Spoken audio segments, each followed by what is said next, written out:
आबरा का डाबरा गिली गिली छू। प्रशांत किशोर कुछ ऐसा ही करने बिहार में आए थे। वो रातों रात बिहार को बदल देने की कोशिश करते थे, लेकिन प्रशांत किशोर मैदान छोड़कर स्वयं भाग गए। प्रशांत किशोर मैदान छोड़कर क्यों भागे हैं? क्योंकि प्रशांत किशोर ने कोई जमीन पे काम नहीं किया था।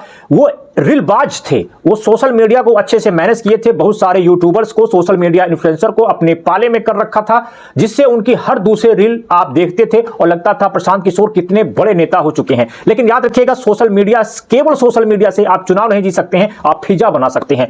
तो प्रशांत किशोर ने कुछ ऐसा ही किया है। चुनाव धीरे धीरे जैसे जैसे नजदीक आ रहा है, प्रशांत किशोर इस लड़ाई में बाहर चले गए हैं। इसलिए प्रशांत किशोर जो दावा करते थे कि वो चुनाव लड़ेंगे, इसी डर से प्रशांत किशोर चुनाव नहीं लड़ रहे हैं। क्योंकि प्रशांत किशोर को मालूम है, यदि वो चुनाव लड़े और उनकी घेराबंदी की गई और वो चुनाव हार जाएंगे, ये श्योर है कि वो चुनाव हार रहे हैं, हार जाएंगे प्रशांत किशोर यदि चुनाव लड़के देखें। तो ऐसी स्थिति में जो उनका दुकान है, व्यापारिक दुकान है कि हम इनको सीएम बनाते हैं, उनको पीएम बनाते हैं, इनको विधायक बनाते हैं, उनको सांसद बनाते हैं, लेकिन स्वयं चुनाव नहीं लड़ते हैं, दूसरे को लड़वाते हैं। कहीं मनीष कश्यप को लड़वा रहे हैं, तो कहीं जनसुराज में टिकट बेच दे रहे हैं। तमाम वो सारी चीजें हो रही हैं, लेकिन प्रशांत किशोर खुद चुनाव नहीं लड़ रहे हैं। चूंकि प्रशांत किशोर जैसे ही चुनाव हारेंगे, उनकी वह व्यापारिक प्रतिष्ठान जो है उसका शटर डाउन हो जाएगा। लोग कहेंगे कि जो व्यक्ति स्वयं चुनाव हार गया, वह व्यक्ति हमें क्या जिताएगा, जिससे उनका ग्राफ काफी क्या होगा। जो बड़का रणनीतिकार बन के घूम रहे हैं प्रशांत किशोर, वह ग्राफ धीमे धीमे क्या होगा,